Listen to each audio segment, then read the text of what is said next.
When Japan unveiled a complete, certified micro-camper for just $4,095, the announcement didn't sound loud, but the reaction across the R-vee world was instant and uneasy. Dealers froze, manufacturers started running emergency cost models, and buyers? They began revisiting every five-figure quote they've ever been handed. Because if this price holds, a lot of assumptions collapse with it. The industry has spent years convincing people that freedom on wheels requires deep pockets. Suddenly, one small rig threatens to prove that idea wrong, and the quiet panic building behind closed doors is only getting louder. The only real question now is whether this is a one-off stunt, or the new floor everyone else will be dragged down to. The reveal nobody took seriously at first.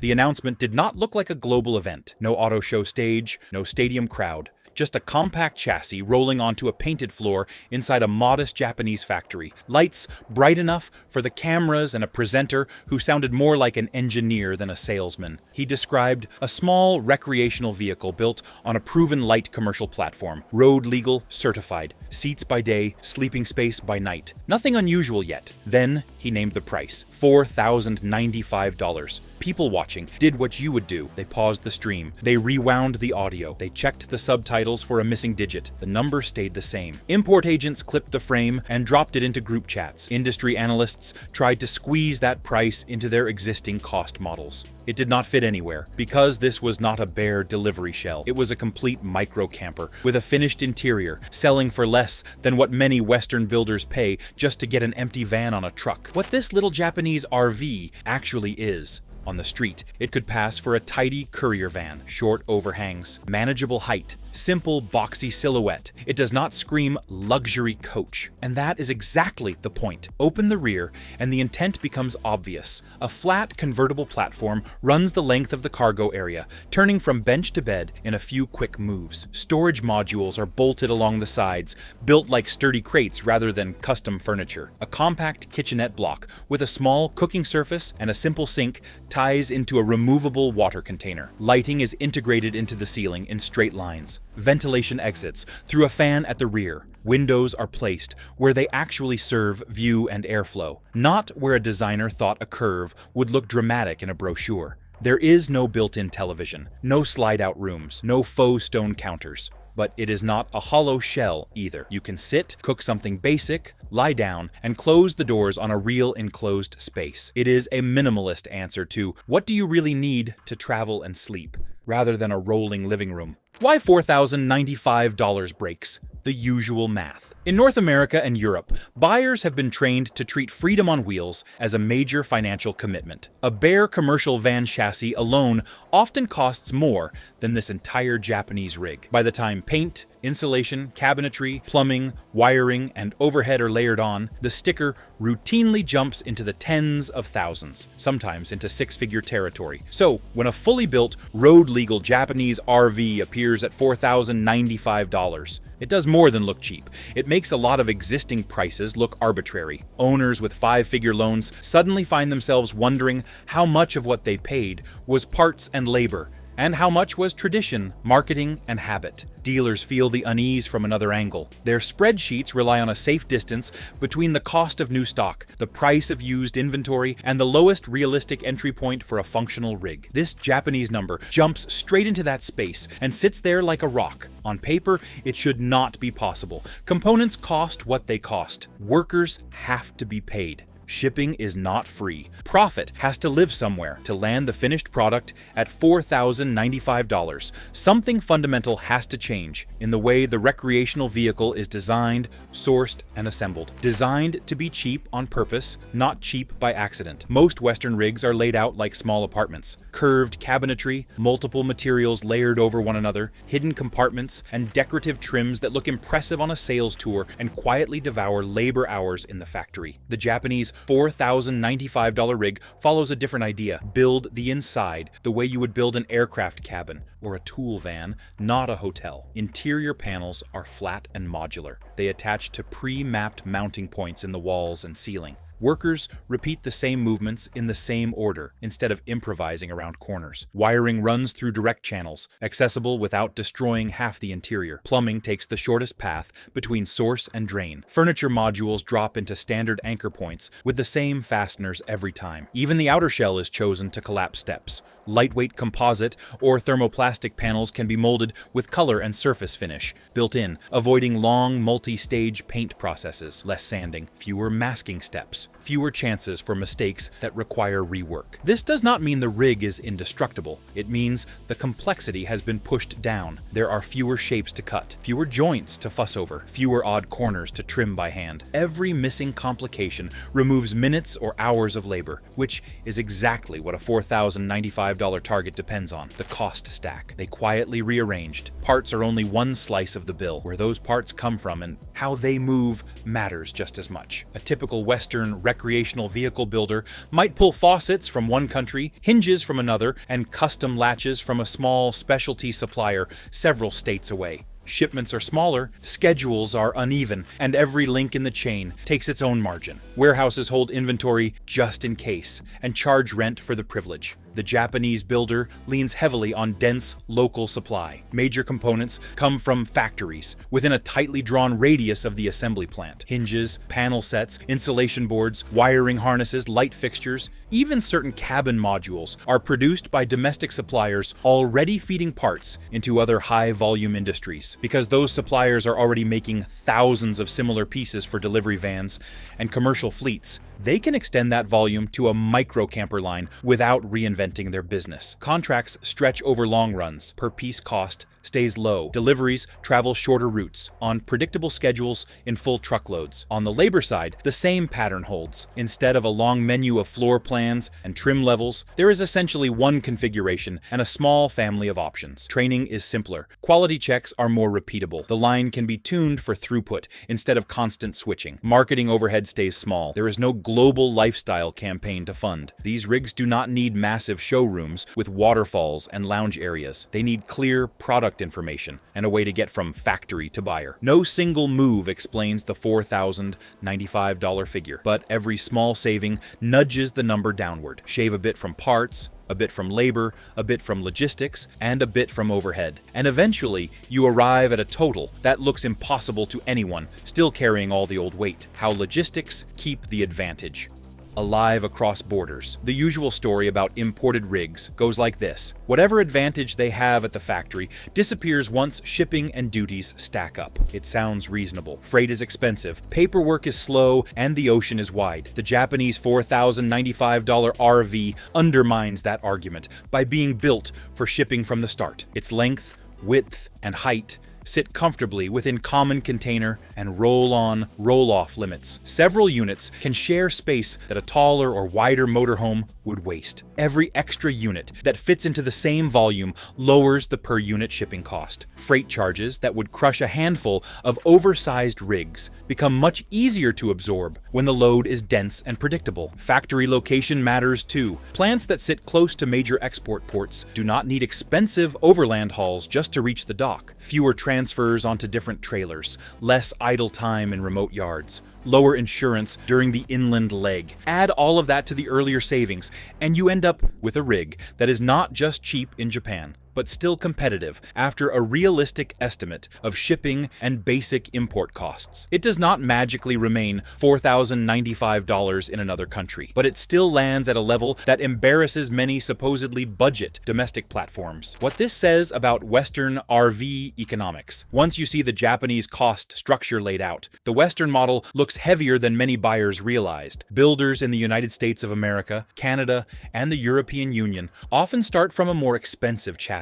Interiors are treated as a place to demonstrate design flair, which translates into custom carpentry, intricate shapes, and a lot of slow, careful fitting. Supplier networks are fragmented. Small runs of R-vee-grade components command higher prices just because the industry has accepted that customers will tolerate them. Sales depend on multi-layered dealer networks that each need their margin. Marketing departments sell not only a product, but a lifestyle with photo shoots, big event displays, and permanent showrooms to maintain. None of that is hidden. It is simply how the business evolved. evolved, but when a $4,095 Japanese rig exists, the old model stands in harsher light. Buyers can no longer be told with a straight face that a compact, modestly spec'd camper must cost many times that amount just to be viable. The Japanese factory did not discover free steel. It stripped away traditions and conveniences that had grown around the product and decided the recreational vehicle itself could be much simpler. That decision is what makes everyone else uncomfortable. Dealers feeling the floor shift under their feet. On dealer lots, the impact arrives quietly. Walk-in traffic slows just a little on smaller rigs. Conversations take a new turn. Shoppers mention that cheap Japanese camper, even if they do not know the model name. Some say they might wait a season to see what happens. Every delay matters. Inventory is usually financed through floor plan loans, and those loans start charging interest after a grace period. The longer a compact rig sits, the more it costs the dealership simply to keep it on the pavement. Some managers respond by trimming their asking prices on the most vulnerable units. A few $1,000s off here, a special promotion there, they will call it seasonal, or a loyalty bonus, or anything except what it really is, an early reaction to a new price anchor they cannot ignore. Lenders notice too. When word spreads that a credible $4,095 baseline exists, risk teams begin to wonder if some existing collateral is overvalued. They may not say it out loud yet, but they will tighten where they can. The Japanese rig does not need to roll onto a single local lot for this to happen. The idea of it is already doing the work. Manufacturers behind the polite statements. At the factory and corporate level, the language stays smooth in public. Executives talk about continuing to focus on premium experiences and maintaining brand value. They avoid mentioning specific foreign price points. Inside planning documents, the mood is sharper. Teams are asked to revisit upcoming models and explore simplification. Can 3 trim levels become 2? Can separate interior schemes be merged? Can more parts be standardized across ranges? Some of these moves are overdue. Others are clearly driven by fear that the market will not accept old pricing structures once a wave of coverage around a $4,095 camper circulates. There is a deeper problem. Companies that built their identity on selling more features, more size, and more visible luxury now have to think about whether less but smarter is something they can offer without confusing their own story. They can cut cost around the edges. They can talk about value and efficiency, but copying the Japanese model outright would require rethinking not only the product, but the entire way they relate to dealers and customers. That kind of change rarely happens fast. If you want to keep up with the real numbers and quiet shifts, not just glossy launch videos, it is worth staying close. When you like this kind of deep breakdown, share it or subscribe to the next one. It tells the platforms you care about hard details, not just highlight reels. That signal is what makes digging into the next model possible. The quiet market adjustment.